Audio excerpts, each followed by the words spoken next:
on the different platforms. And I'm checking here, doing the little song and dance. Are we live on are we live, not Instagram? Are we live on Facebook? Are we live on YouTube? Are we live on these different channels? I am not sure. Yes, we are now officially live here. And I do not see it there. So hello everyone. If you are listening and you see me, welcome. Just taking a second. This is our inaugural Wildfire Wednesday, and man, we are fired up to get this show rolling. Um, See us on Facebook, see us on YouTube, LinkedIn. Are you there? For some reason, the LinkedIn is not streaming, but that is okay. I will figure that out as we go. But um, welcome to our inaugural Wildfire Wednesday show. We are now streaming live on YouTube, LinkedIn, and Facebook.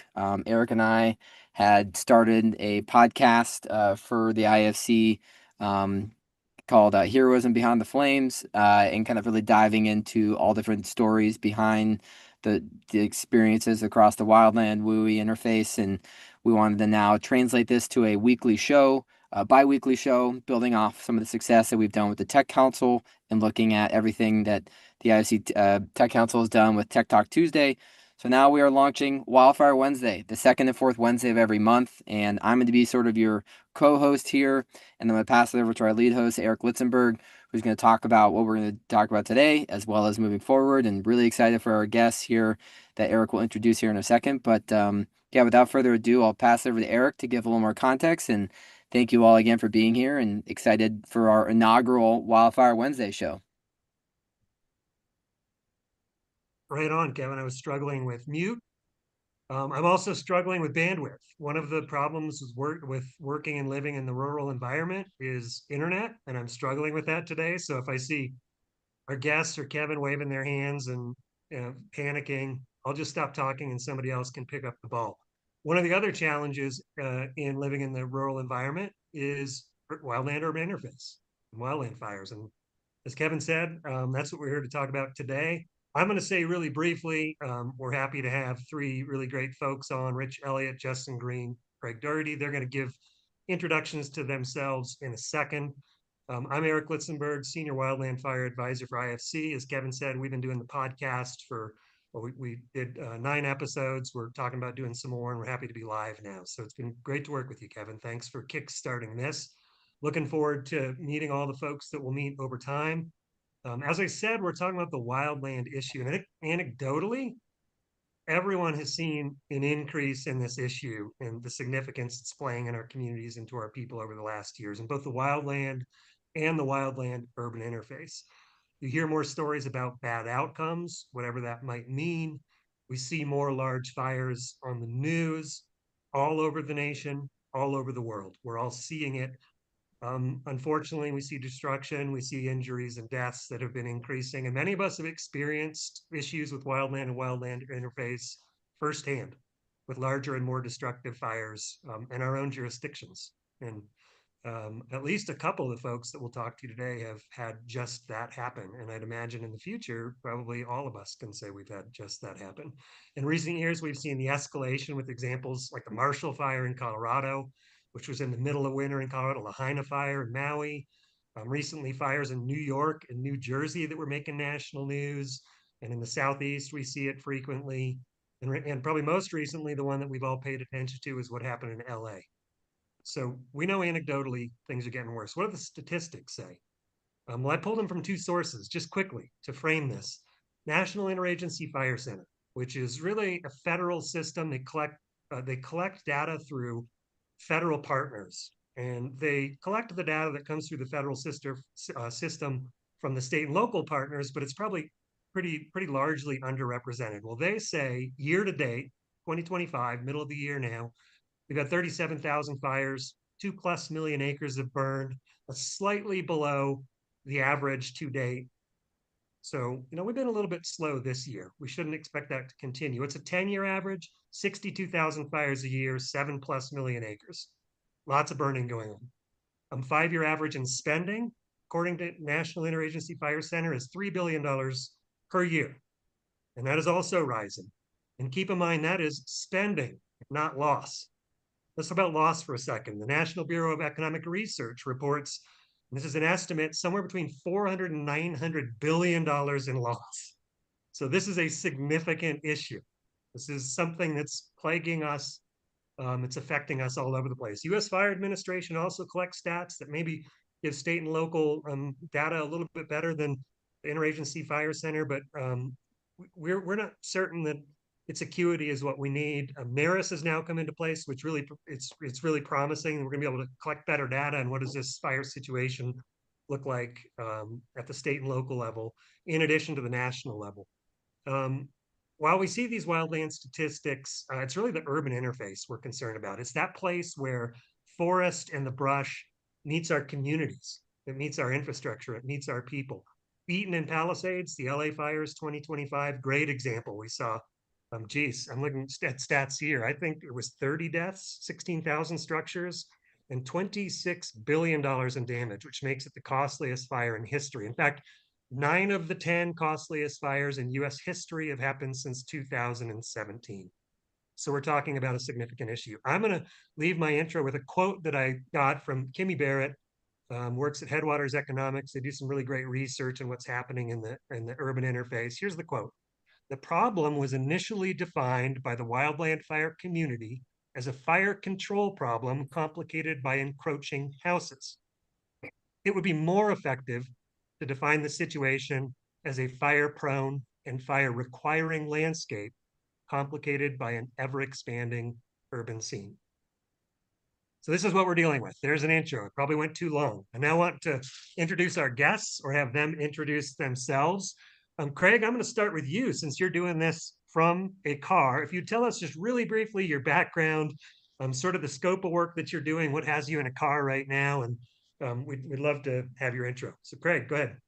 Yeah, hey, thanks, Eric. Yeah, Craig Darty here. I actually returning from assignment right now, cruising back to home from the Oak Ridge fire, which is on the Navajo Reservation, eastern side of Arizona. I serve as a type 1, well, I guess I should say complex operations section chief on one of the CIMs out of the Southwest.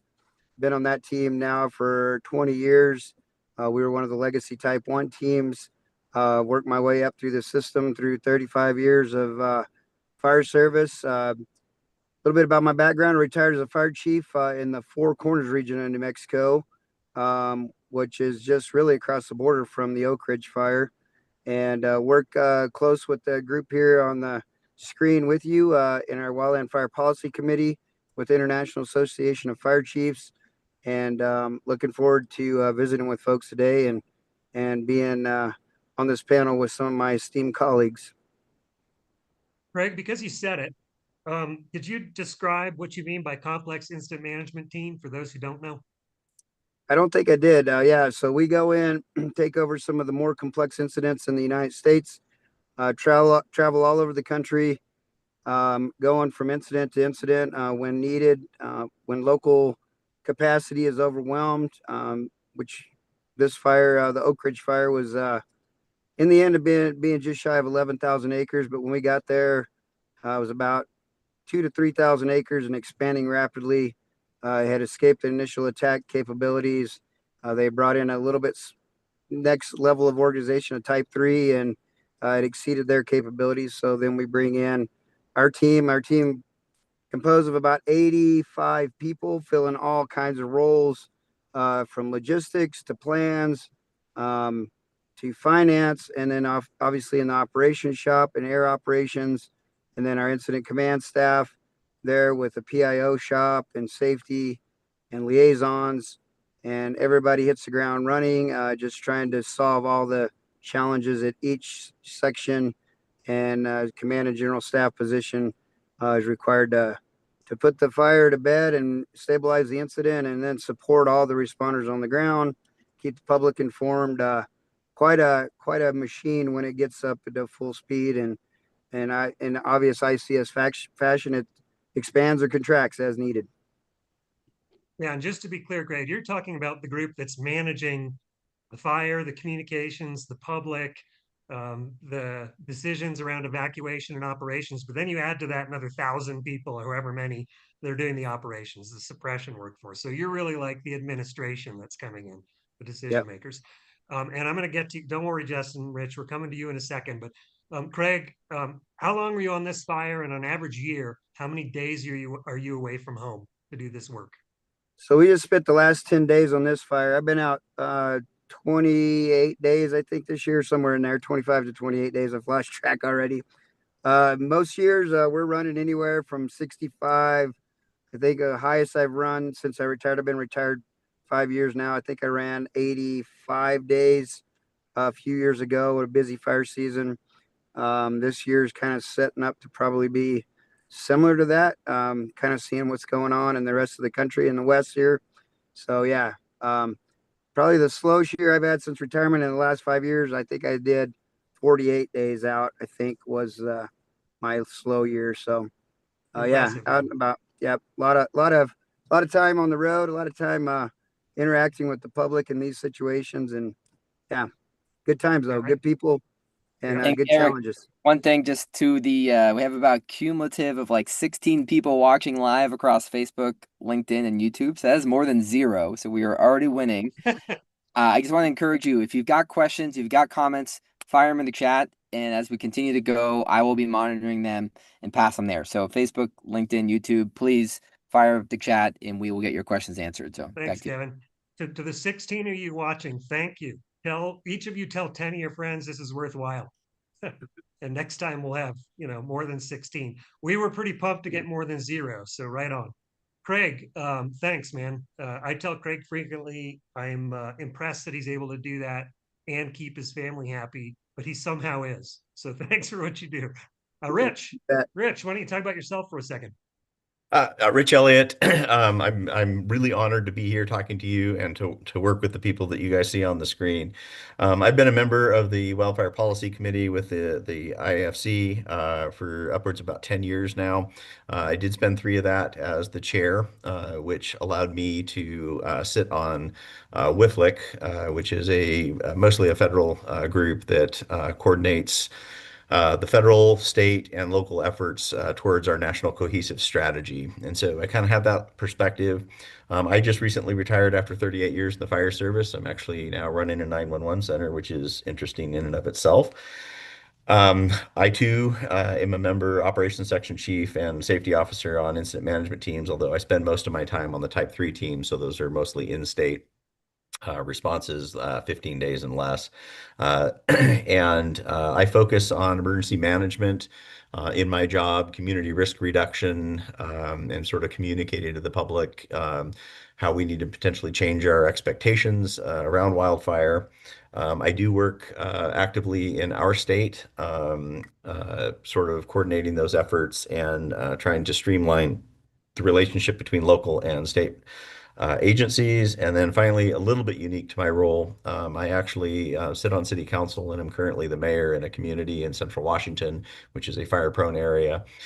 So I have kind of an understanding and kind of an affinity for uh, communicating with elected officials and trying to convert them from liabilities related to the wildfire problem into assets or advocates. And so I sort of have that perspective as well. And again, just honored to be here and appreciate you guys taking time out of your day to listen to us. And the people that you guys are listening to, the other people in my group they're super high quality people. Mayor Elliott, my apologies for my lack of formality there. Oh, yeah, I'll keep it whatever. right from this point forward. Yeah. Rich, just kidding. I do have a question. What is WIFLIC? WIFLIC is the Wildfire Leadership Council, and again, it's a committee that is made up of approximately 20 people. Most of those are representatives from cabinet level entities that interact. Obviously, the Department of Agriculture, Department of Interior would have multiple participants in there, but it includes DoD, CDC, EPA. And basically anybody who has a role on the federal side in managing or mitigating or the recovery component of um, the wildfire problem in the United States. But it also includes representatives from states, from counties, and the position I filled up until recently was for local government. And again, in just overly simplistic terms, their job is to translate the cohesive strategy into action, the national cohesive strategy in terms of fire adapted communities, suppression, and resilient communities. And really, that sort of encompasses everything from prevention all the way through the recovery efforts. And it's, again, participating in something like that was a little bit overwhelming for me because, you're talking to people who, very clearly do make decisions or significantly influence decisions. And, you see the scale and the scope at the federal level, but you also realize that every wildfire occurs in or adjacent to a local community. And so we sort of approached it from that perspective. Awesome, thanks. Yep. And Justin, Chief Green, I mean, you're in the one in uniform. I feel like I better call you by your title, but I know you too well, so I'll say Justin. Who are you, man?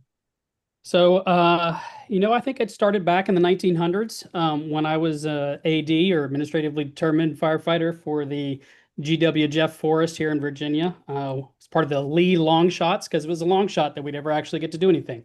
But we did during their times. But now I'm in a metro-sized department just outside of Washington, D.C., Northern Virginia. And I've been a member of the Wildfire Policy Committee with Mayor Elliot and Complex Operations Section Chief Doherty since 2017. And, it's really opened my eyes because when I joined the Wildfire Policy Committee, I think I brought a different perspective. Being from the East, it is a different environment. And I often say it's a question of scale, difference in scale for the wildfire issue here in the East. But also at the time, I brought a company officer's perspective. And from that perspective and local fire departments, I think is pretty important to carry through. Through the Wildfire Policy Committee, I've been able to do a lot, and I'm very grateful for the opportunities from participating in the Northeast Regional Strategy Committee. So underneath the umbrella of WIFLIC that Rich talked about, the Northeast Regional Strategy Committee works with a lot of different representative groups, state, local, federal, and tribal, to really work towards the goals of that cohesive strategy. And also I've done some other stuff, including visits on the Hill, working with our elected officials, and appreciate the challenges and the opportunities there. But that's the East Coast perspective for now, but I'm sure we'll get into more. Yeah, and we're going to get into it thoroughly in just a second. You had said that you brought a different view, a different perspective into the Wildland Fire Policy Committee discussions, which I agree with entirely. And I agree that the company officer perspective was one that we were missing, which was useful, and then the more Eastern kind of perspective. But I'm curious, over that time, which is now, man, you probably said it, but you've been with the group over 6 years now, right? Something like that. How has your view on this issue changed?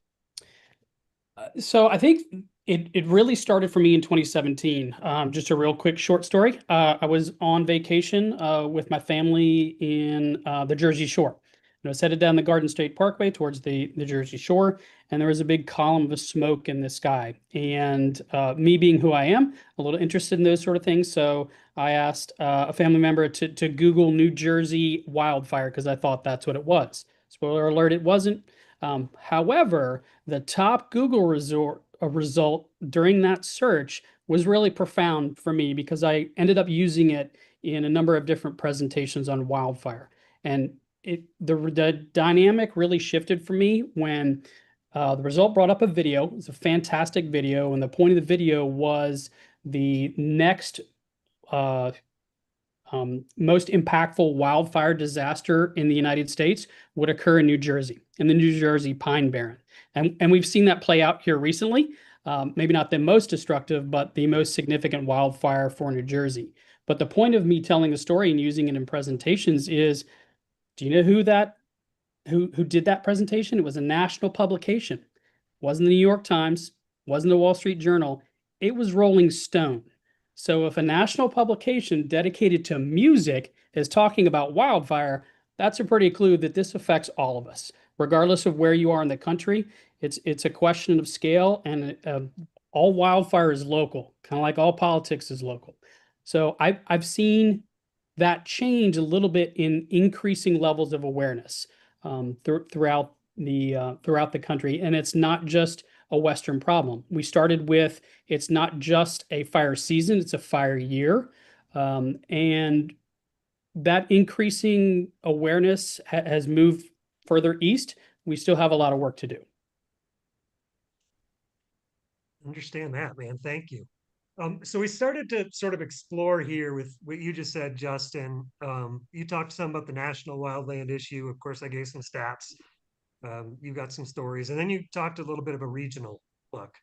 I'm curious, Craig and Rich, what do you guys see nationally is the wildland issue, and then also regionally? And for those on all watching on any LinkedIn, Facebook, YouTube, if you haven't figured it out, we have got people from 3 different regions. We've got 3 folks who are working on the national fire issue in different ways. We've got one who's sort of Eastern, one who's Pacific Northwestern, and one Southwest Southern. So different perspectives for sure. That's what you'll keep hearing. So Craig and Rich, talk about the national view as you see it, and then your regional as well. How about Craig, going to you? Yeah, I think we definitely nationally have a huge problem, and I think a lot of people don't really understand the magnitude of the problem that we truly do have. Um, and then I look at it regionally here too. We're in the same boat, and it's a multi-pronged problem that's causing this. And I think somebody dropped something in the chat there, but yeah, it's definitely there's multiple facets to this challenge that we're facing across the country. But I like to try to equate this. I do a lot of work with fire departments all across the country. I actually went out and did some work with some of the departments around where Justin lives, and I would make it plain and simple as this. If you've got vegetative fuels growing next to communities, there's a time and a place that those fuels are going to burn. And it's just a fire return interval that may be different than what we see here in the West. Some of the return intervals here in the West are, historically were 3 to 5 years. There's other parts of the country, that was 50 to 100 years. We've obviously, with our suppression efforts, have disturbed that return interval. And there's a point here where we can't stop that cycle from happening. Things are going to line up, weather, fuels, topography. Those are the basics that you learn in your fire behavior classes. And there's a time and a place where all of those are going to come in alignment. And a lot of areas I go to, they say, oh, we got a heck of a suppression force. Well, yeah, you do. But what happens when you bust 5 or 6 or 10, 15? I've been on forest when I was early in my career on a hand crew. We had 95 starts on a forest in one storm that came through. That's one national forest. And we were not able to catch all those fires. You just don't have enough resources. And obviously that was in some rough terrain. So I like to tell people that what you're seeing, and you've already alluded to it, Eric, with some of your early comments, by some of these massive wildfires that have occurred and all kinds of landscapes across the United States here recently and took out entire communities. I think that's the tip of the iceberg of what we could be facing here in the near future. And I don't want to be, the sky is falling guy, but I do have some concerns. Our capacity to respond to those fires at a national level is diminished now. The federal agencies aren't as robust as they used to be due to a number of factors, and we won't go down that whole road, but there's retirements, there's natural attritions that's occurred. There's been a lack of planning by some of the agencies to build that future workforce. Us at local government, we've done a really good job of suppressing fires, so that fuel has continued to grow out there. There's land management changes. There's changes in species composition, noxious weeds that have invaded lots of this country and changed the fire ecology of areas. So fires are burning hotter than they may have historically burned. So there's a whole myriad of things, and we've already thrown out the interface We now have homes out in areas where historically we had some decision space. And I say we as firefighters had some decision space. We could actually back off and maybe do a little bit of an indirect tactic. Now we've got homes in there. We've got values at risk. So we've got to change our tactics. So yes, we definitely got to pick up our prevention messages. We've got to continue to suppress fires in the seasons whenever they've got the potential to blow out and really impact communities. But we've also got to get fire back on the landscape. I know that's kind of an oxymoron. And one second we're saying we need fire, next second we got to stop fire.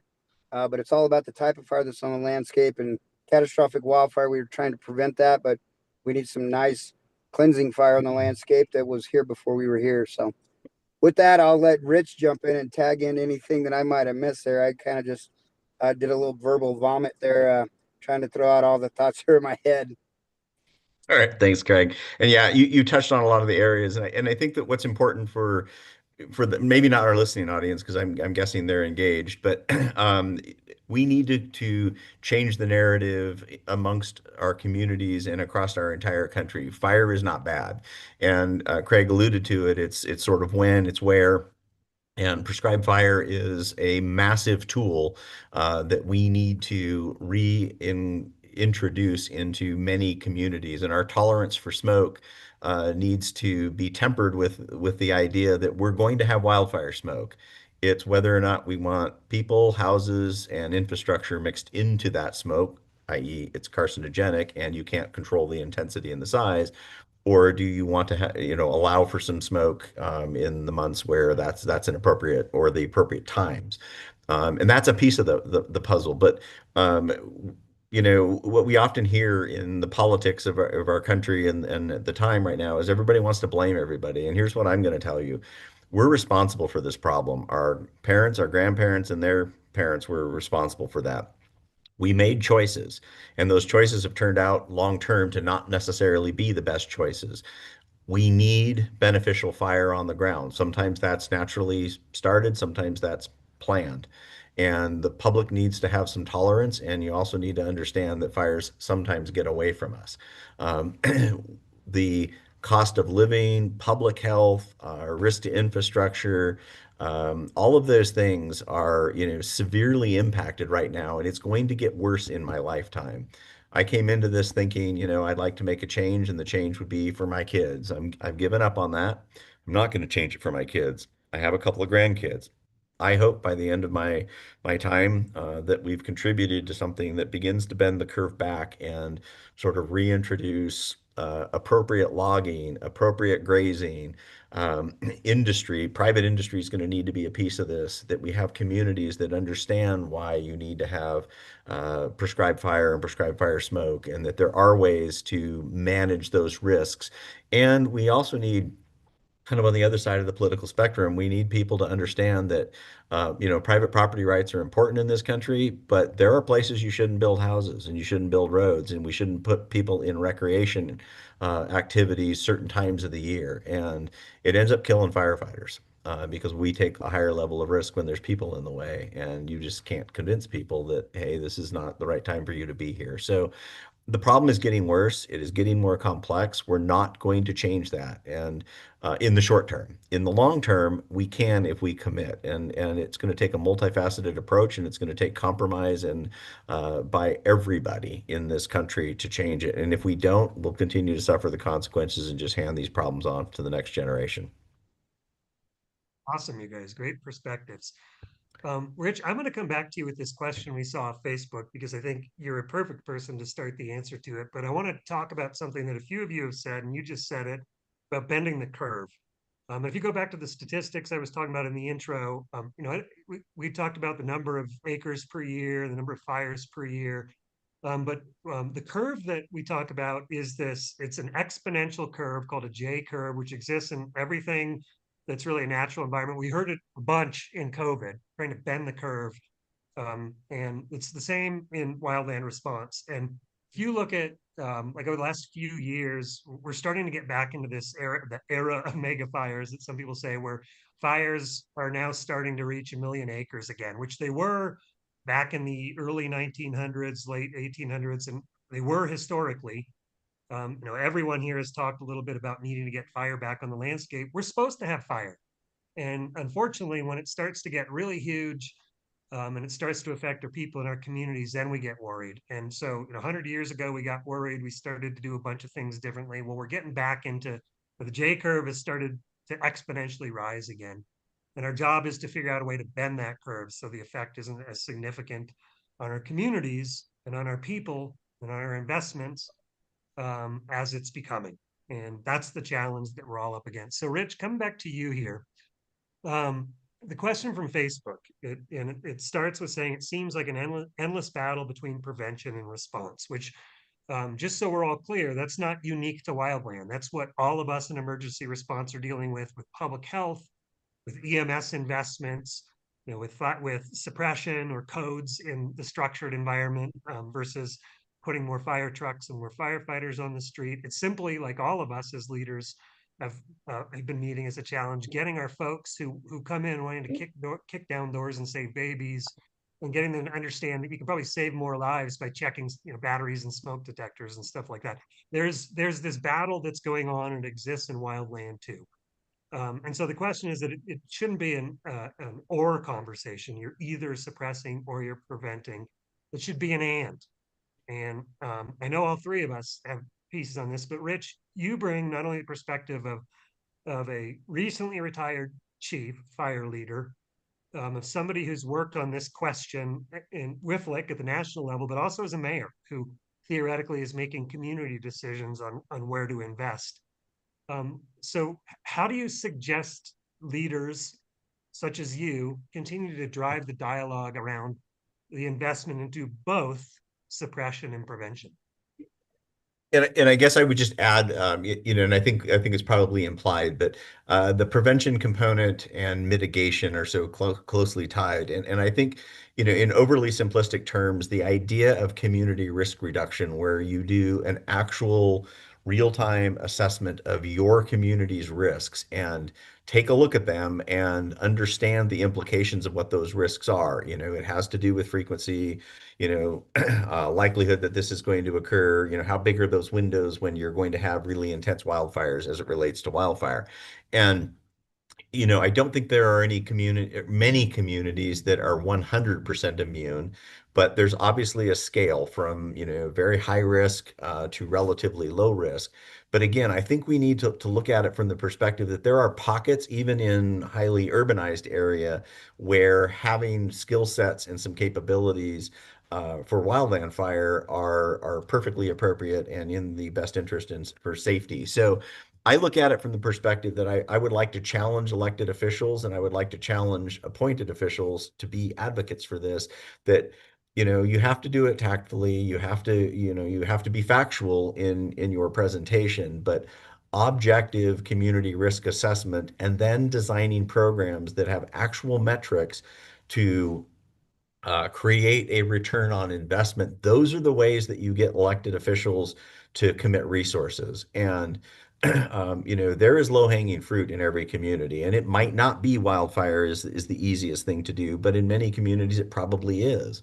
That if we can design programs that have demonstrated outcomes where you will end up ultimately saving money, because if you have to put it in economic terms, and those are the programs that we should be focused on and using that community risk reduction model rather than necessarily canned prevention programs that might not fit your community and might not actually address the risks.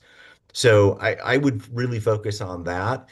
And in that process, look at the cost of recovery and the fact that 50% of businesses that are interrupted in the business for more than 2 weeks uh, might not reopen.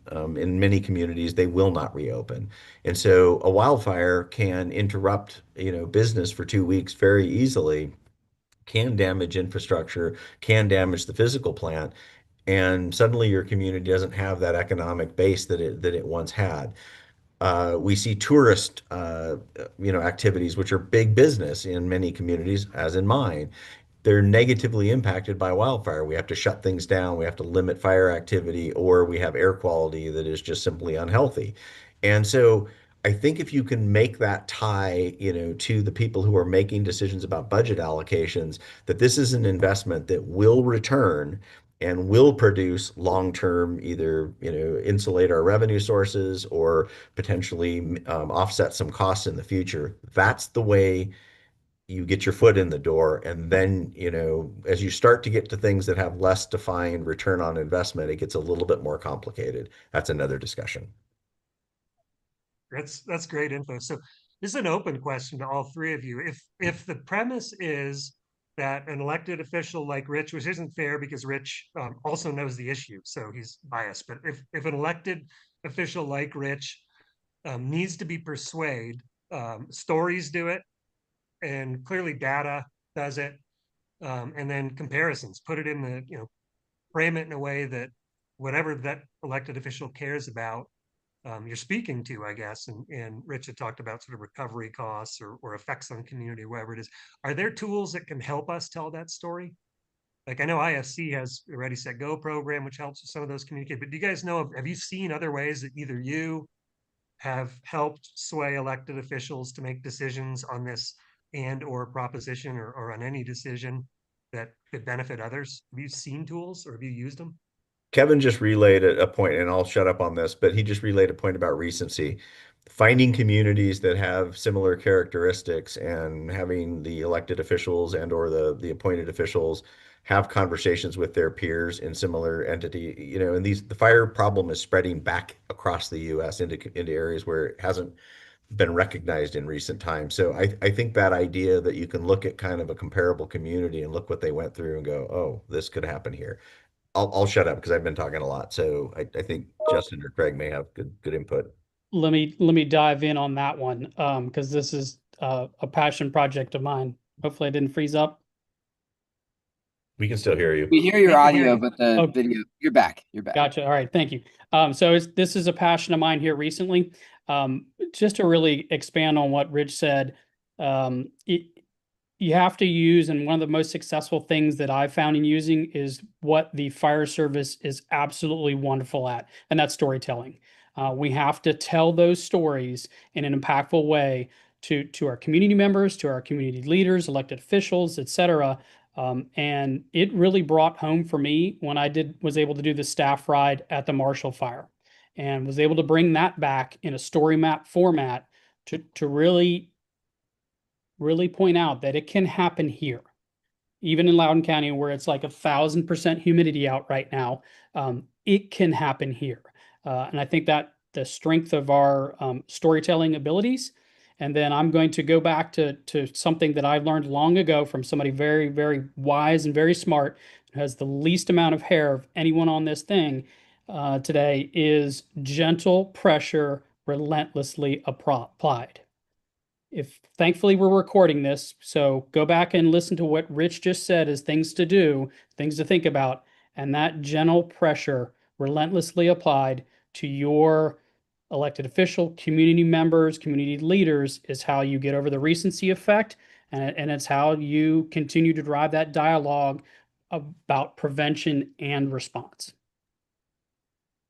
That's great, Justin. And I will point out that Craig has not taken off his hat.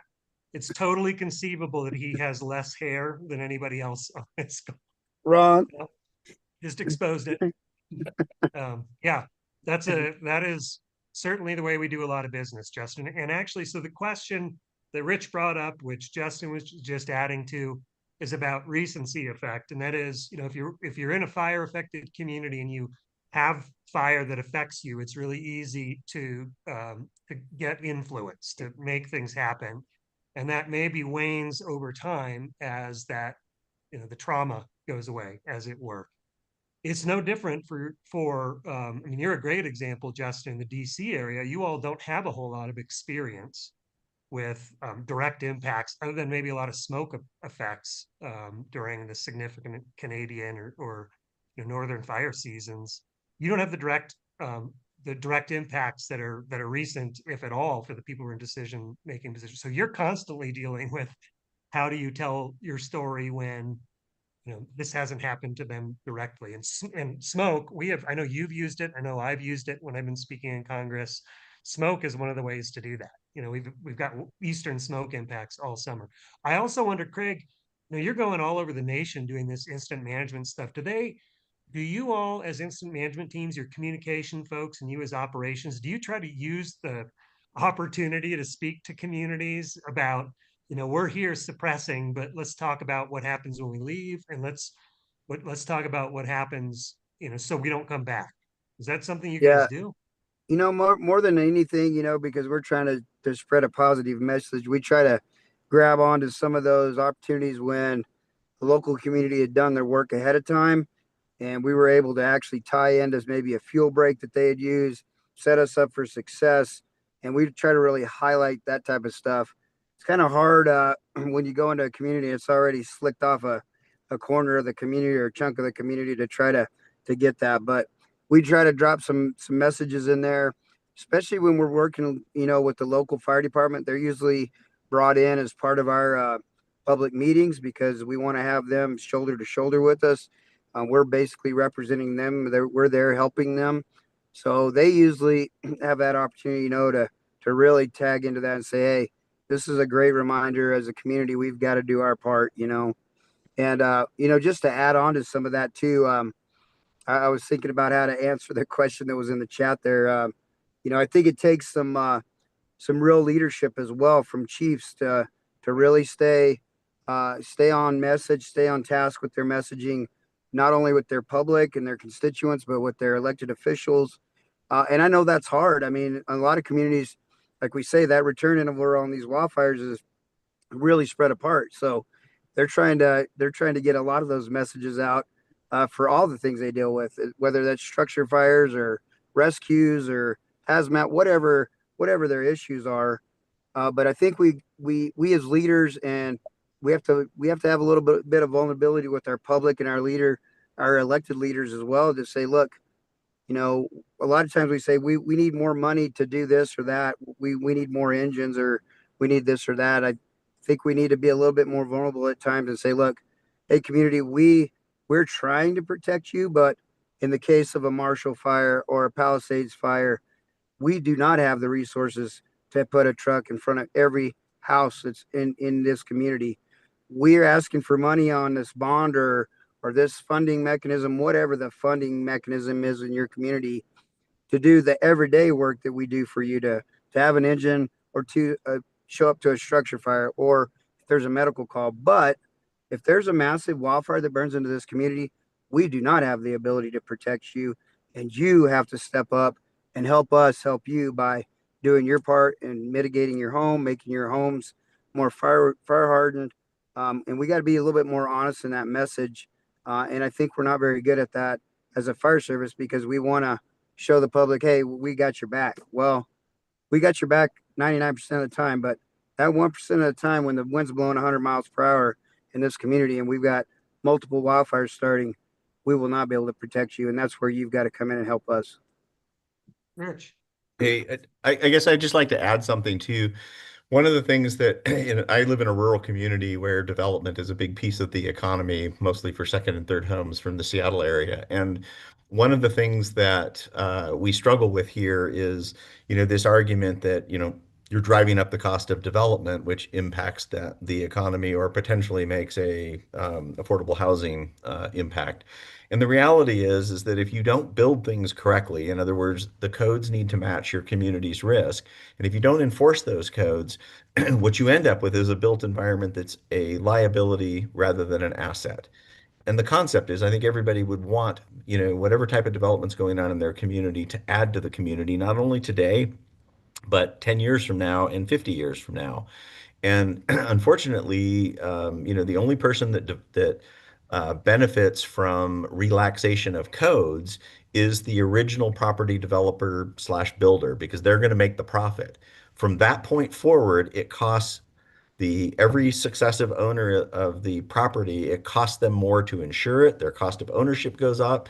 The community's cost of ownership, the community's cost of insurance goes up, because insurance companies aren't making decisions based on single properties generally. Collectively, they're making decisions about risks, and they're walking away from communities, and it's making it really difficult. Whether or not you're anywhere near the Palisade fire, that affected your homeowner's insurance. And I'm assuming commercial insurance as well are also affected by those incidents.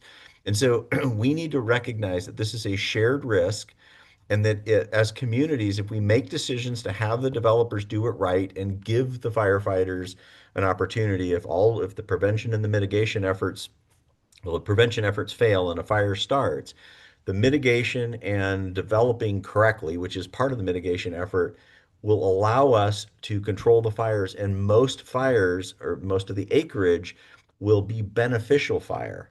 And we need that beneficial fire. What we don't need is the destructive, the 3% of the acreage that's burning in most of these fires that's hurting people, damaging infrastructure, or seriously damaging the ecosystem. It's that asset versus liability, and who's your constituency. It should be the property owners. It should be the voters that live in your district, not the out of county developer. And I think that's really important. And at the local level, all we need to do is make a stand and tell our elected officials to stop allowing the shortcuts. Do it right. That's nice, Rich. So we've talked about a couple things here. One is sort of suppression or investments in the workforce and the tools we use to do that. And then you talked about codes and standards and community development, building and planning of communities. Referring back to the statistics I was giving in the intro, what else is contributing to this curve? Why are things getting worse? Does anybody have suggestions to that? Well, I think I kind of alluded to some of that. Go ahead, Justin. I was just going to go maybe perhaps on a little bit of a tangent and just say wind. I can't really tie it to anything demonstrably, but there's been some recent research of primary indicator of the severity of a wildfire disaster is the speed at which it increases, and that's primarily driven by wind. And maybe it's perhaps we're aware of things that happen 3,000 miles away in an instant, but we're seeing more wind-driven incidents that a county supervisor from Rich's state that I was with on the Hill compared it to fighting a hurricane. It's what we're starting to see, the dynamic. So I think that's one part of it, but I'm sure there's others. Craig? I think you're right, Justin. I think it's in general weather patterns, right? The winds, we've seen more extreme weather conditions, whether it's hurricanes, tornadoes, and high winds. And I think you're right. Every fire that I mentioned, just anecdotally, had a component of high wind that contributed to the spread. So weather generally, and Craig, I think you were going to say something too. You had alluded to it earlier. I would say probably about 90% of the time when my incident management team gets ordered, it's because wind's driven a fire in an extreme fashion, and so I actually have an experience that I just recently on this fire at this Oak Ridge fire. We had outflows off of some thunderstorms. We get this monsoonal flow here in the Southwest. Normally it's raining this time of year. Spoiler alert, no rain in the near future right here. So we may still be in fire season in the Southwest for a little bit longer. But we had an outflow wind with some developing storms, and it drove this fire. We were, again, it's the old adage, two chains. We were two chains away from catching it, we were right there. We had this outflow hit us, and it drove that fire 5 miles in an hour and a half. And we're talking in big timber. So it was some impressive fire behavior. So again, going back to that wind, I alluded to the fuels problem. The vegetative fuels that we have out here, they've been used to being cleaned by fire way before we started suppressing fire. So we have way overstocked stands. There's a whole lot more vegetation out on the landscape than there was historically, and fire has not been able to maintain that. So now we've got this overabundance of fuel. We're way behind the power curve for us as a society to catch up to that. And Rich alluded to some of that. The cost to move that amount of biomass off the landscape is massive.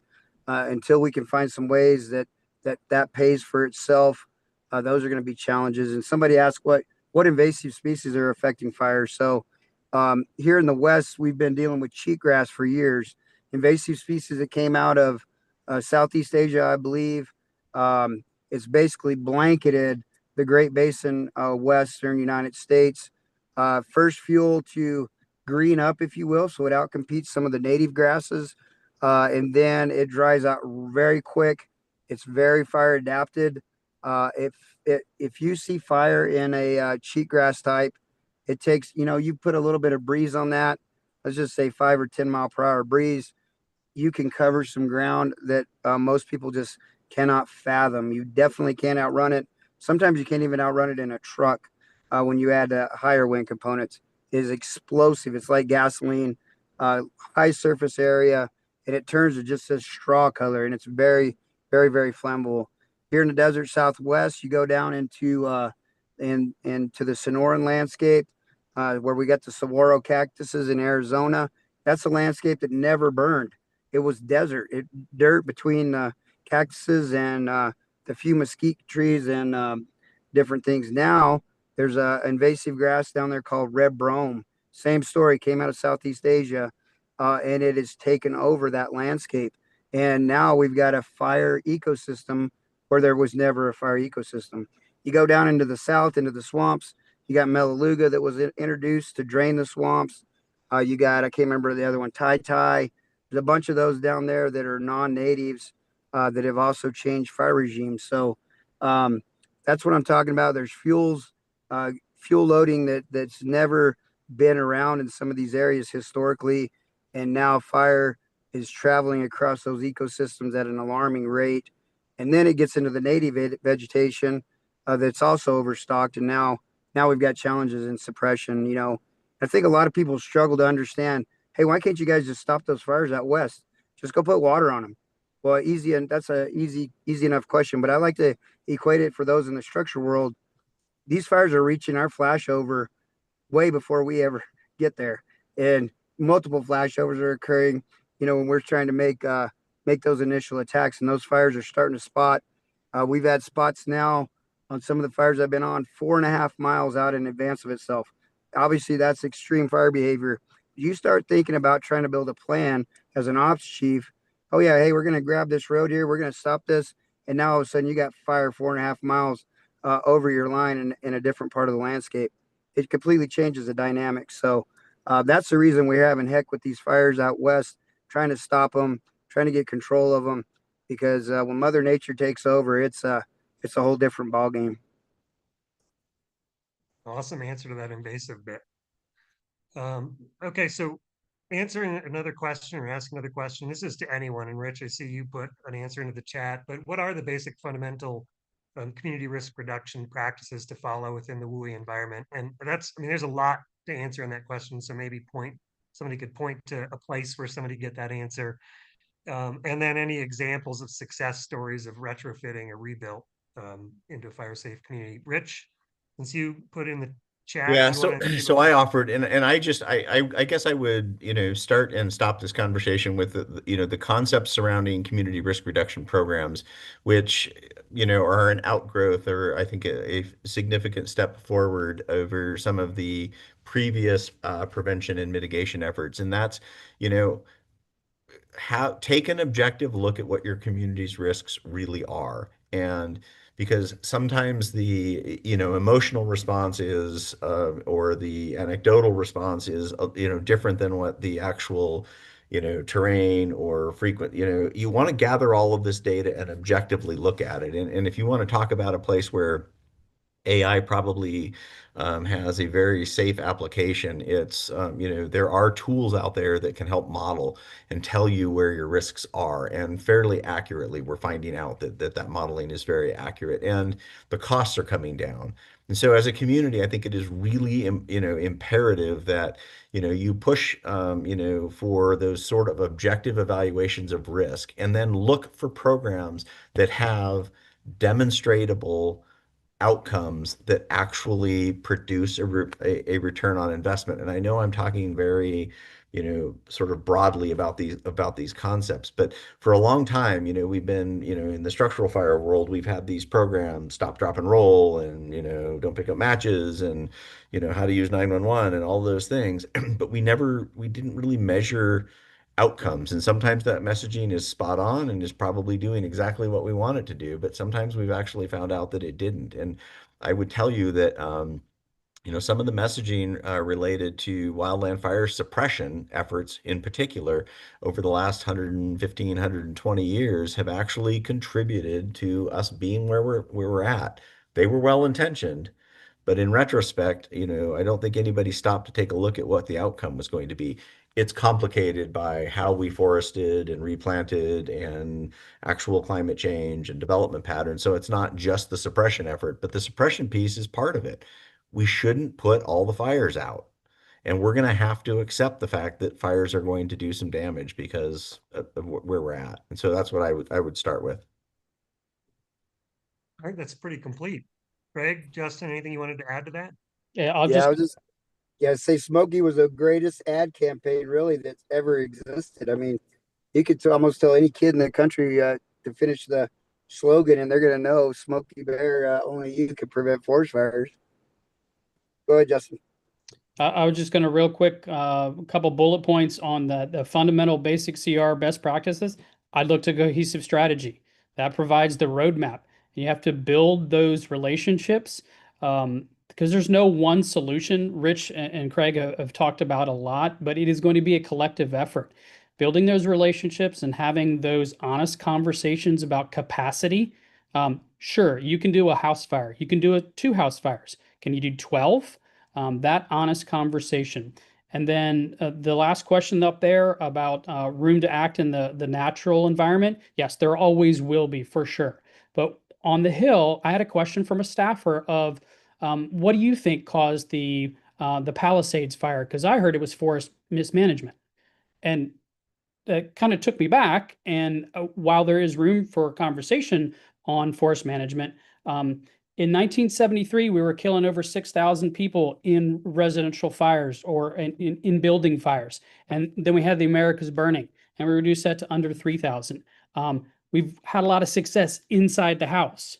We now got to talk about the outside of the house. So that's where I think a large amount of our effort Nice. needs to come. Nice. Justin pulled out his Bible number 2, as it were, and he even showed it to us. Yeah, and Justin, the group just said a few things. Cohesive strategy. Google it. National Wildland Fire Cohesive Strategy. You get all kinds of information about the 3 tenets: landscape management, community fire adaptation, and building safe and effective response systems. But IFC has tons of resources. We're biased, but the Ready, Set, Go stuff is great. FDX program is great. We've got Chiefs guides.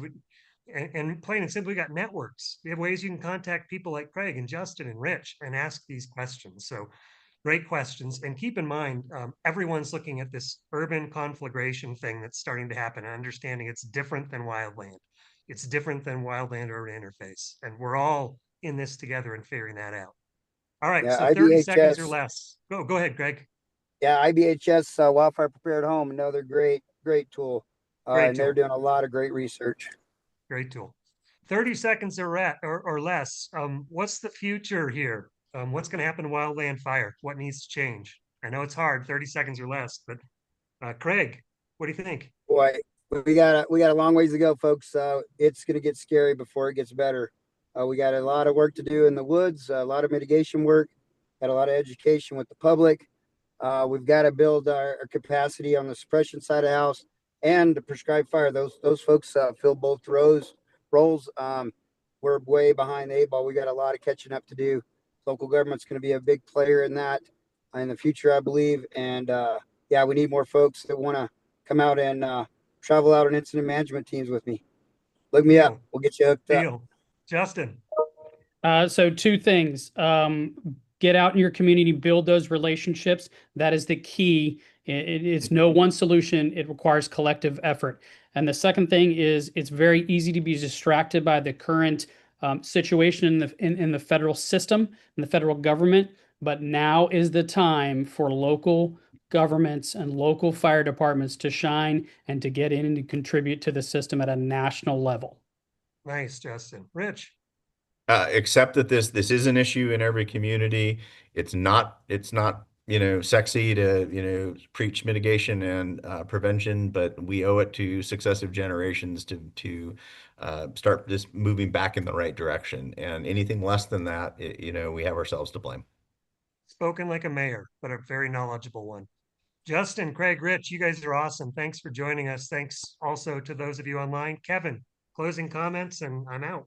High calorie hour. That was epic. I think at one point we had 24 people tuning in live, and for everyone that's going to be watching afterwards, everyone on this call is very available and accessible, particularly Eric Litzenberg and everyone. We can kind of play point connecting you. So if you have questions, you got comments, reach out to us and let us know what you liked and how we can continue to drive the best dialogue and share the best practices. One of my favorite comments was the and not or conversation. It is not just mitigation, it is not just response, it is a combination of both, and figuring out how we continue to take the best practices and just continue to make some baby steps. But this call does, of course, raise some alarm bells, but also gives me hope and excitement about where we're going. So thank you, Justin, Craig, Eric, Rich, and everyone. And hope you have a great week ahead. Stay safe. And until not next Wednesday, but the following Wednesday, 2 Wednesdays from